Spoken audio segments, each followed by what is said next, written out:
Hey there, Sammy here with another episode of the Digital Marketing Therapy Podcast. And I have been on the road now for a few weeks, maybe 2 or 3 weeks. I've lost track of time. And so I thought I would share some of the things that I've learned as far as remote working, which I know I always kind of work remote, but just things that I've learned as we've been traveling and in different office spaces and kind of navigating schedules and family and all of that. And you might not be in that same situation, but our work situations are changing all the time. So you might be in a hybrid mode of going into the office, being home,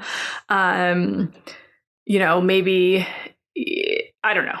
Everybody is just kind of in a weird state of flux when it comes to how we're working, who we're engaging with, how we're engaging with them, and what that looks like in person or remote. So I thought I would just share some insights that I've gleaned from the last couple of weeks about working with clients, transparency, and how, I'm navigating working from the road with my family, and what I am finding is working really well and what I kind of wish I maybe had planned or thought out a little bit differently. So that's what we're going to talk about in today's episode. But before we get to it, this episode is brought to you by the Online Fundraising Virtual Summit. We kicked off yesterday, technically, but you can still get in. The videos are available for free for 48 hours, so you can still get in today and check out all the amazing goodness.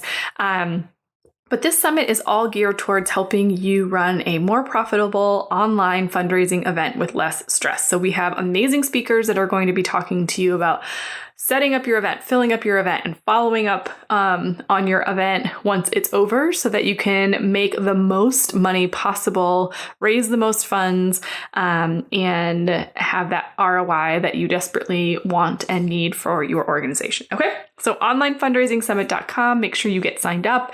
And if you do purchase the All Access Pass, it has over $5,000 in bonuses. So I'm pretty excited about that. But for now, let's get into the episode. You're listening to the Digital Marketing Therapy Podcast. I'm your host, Sammy Bedell-Mulhern, and each week I bring you tips from myself and other experts, as well as hot seats with small business owners and entrepreneurs to demystify digital marketing and get you on your way to generating more leads and growing your business. Okay, so at the end of April, we left our home in Central Oregon. We'd been there since 2013, so we'd been there for quite some time. But we decided we were going to make the big move from Central Oregon to Minneapolis. And we're very excited about it. But because the kids are still, doing their online learning, and because I can take my business with me wherever I go. My husband's taking a bit of a hiatus from work while he looks for a job in the cities. We had some time. And so we thought we would, instead of going straight to Minneapolis, we would kind of take a little road trip and spend time with our family along the way. So that's what we have been doing. All of our stuff is safely back in the Midwest, so we didn't have to worry about that. So we have my 2 kiddos, it's my husband and I, and our 2 pet rats and the dog. And so we're on this kind of adventure for a few months until we get landed in Minneapolis.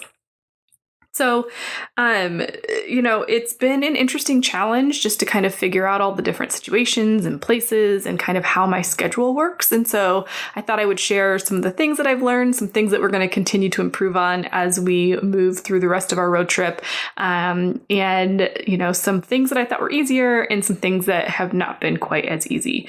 I want to be transparent with you folks. And I feel like this is, like I said in the intro, can be really set up, can be hopefully informative to you, or you'll glean some things from this, no matter what your work situation is, even if you're not traveling, because I know a lot of people are kind of shuffling back and forth between offices and homes and all that good stuff. So when I packed up my house, there were a few things. So I packed up like this white Tupperware 3 drawer plastic thing on wheels. I packed up all my office stuff in there, and it had everything that I thought I would need. And then I also made sure to pack because I'm psycho about this, I did pack a smaller secondary monitor because when I'm working on, podcast show notes or website edits, I definitely am used to two screens. For those of you that work with one screen, more power to you. But I knew for 3 months I couldn't work off just my laptop. So I did bring along my monitor, my keyboard, my mouse, and my podcast microphone. So my Yeti microphone, because I knew I would have to record podcasts from the road. Trying to sell our house and record, 20 some episodes to get us through this trip would have not been possible. So as I'm recording this, we are sitting in Phoenix, and I'm sitting on the floor in a back bedroom farthest away from the kids and the dogs. And it's a carpeted room, which there's only 2 carpeted rooms in this house to try to avoid sound. So we'll get into locations and private space here in a little bit, but making do with what we can. So that's the stuff that I brought with me as far as things that I would know that I would need. And so that's been great so far. We started the trip by going to LA for a few days, and that was really one of the only stays that we had in a hotel. And so that really is kind of the first lesson that I learned because my kids are still doing online learning and I was trying to work and I had meetings. We really had to communicate in the mornings. Okay, the kids were going to go downstairs with my husband to work on schoolwork in the lounge for a little bit versus, me going down there. So it definitely took some juggling. And then it took a lot of communication with my clients. So when we were in LA specifically, we did know we wanted to have a little bit of fun. We wanted to go to the beach. We had some friends and family that we wanted to see that we hadn't seen in a really long time. And so communication is definitely, I don't think it's a lesson learned, but it's a reminder. A reminder to really stay on top of projects and tasks and letting people know where we're at, and then communication within the family to say yep, these are non-negotiable things for work that I can't get around. Here's, some afternoons and days that I can take off so that we can plan accordingly and have that part be a semi-vacation. The beauty of staying in a hotel is there's a hotel pool. And this hotel had an outdoor pool with limited exposure. So they were able to, block times off in the afternoon and go and swim and have fun. So that all worked. The other lesson that I'm really learning is I got a little bit lazy with my planning and scheduling when it comes to my calendar. And so this has really forced me to get back to that, which I enjoy. So really focusing on what are the key tasks that I have to get done today and what things are just things that are going to keep me busy. So I can focus on, getting the things that I need to get done, getting things to my developer that need to get done, trying to make sure that we have things moving forward so that even if I'm not working full days, we're still keeping projects on task. And those of you who have listened to this podcast several times know that I am obsessed with the Full Focus Planner by Michael Hyatt. I am not an affiliate or anything in regards to that, but I just use it all the time. And so just really trying to maximize and use that on a regular basis and get back to my Sunday planning is something that I'm working on, and making sure that I don't sit down at my desk and say, okay, what's the biggest priority? When I sit down to work, I know what my biggest priority is and I can really get through it and get it done quickly to maximize the time that I do have to work. So we went from LA to Phoenix. So we are now in Phoenix and we're here for by the time we leave, we'll have been here for almost 4 weeks, which is great. And we're staying with my mom. So the difference here between hotel versus a home is I've taken over her dedicated office, which I'm so grateful to be able to do. And so I have a space where I can set up my second monitor, get things done. All I have to do is move to the second bedroom when I'm doing things like recording podcasts because her office doesn't have a door, or recording video. And so next week, I'll be running our online summit. As this is airing, my summit will be going on. And so I will again be holed up in the second bedroom just for that privacy, but it works. So having that private space is key. So still communicating. There's certain days where I have a lot of meetings and things going on. I'm still yelling, I'm on a call when I'm getting ready to hop on a call, which I always did when I was in my home office back in Oregon, even though I had a door. just because the kids would come in and get me and the dog. But yeah, so that's been really good. The one piece of equipment I didn't bring with me that I should have, and not to say that my lighting was great beforehand, but I forgot to bring any sort of external ring light or anything like that, which would have been great because, we've been in a lot of different spaces where I can't control the lighting. But you know what? We're just gonna make do with that, and that's just gonna be what it is. And people will be fine with it. So another lesson is getting back to just that grace and being in the moment and having my goals in front of me and being present and knowing, if my video quality isn't the same or as good as what I would have done in my home office, or if I would have done it professional, that's okay, because I know that the content and the quality of what I'm sending out is.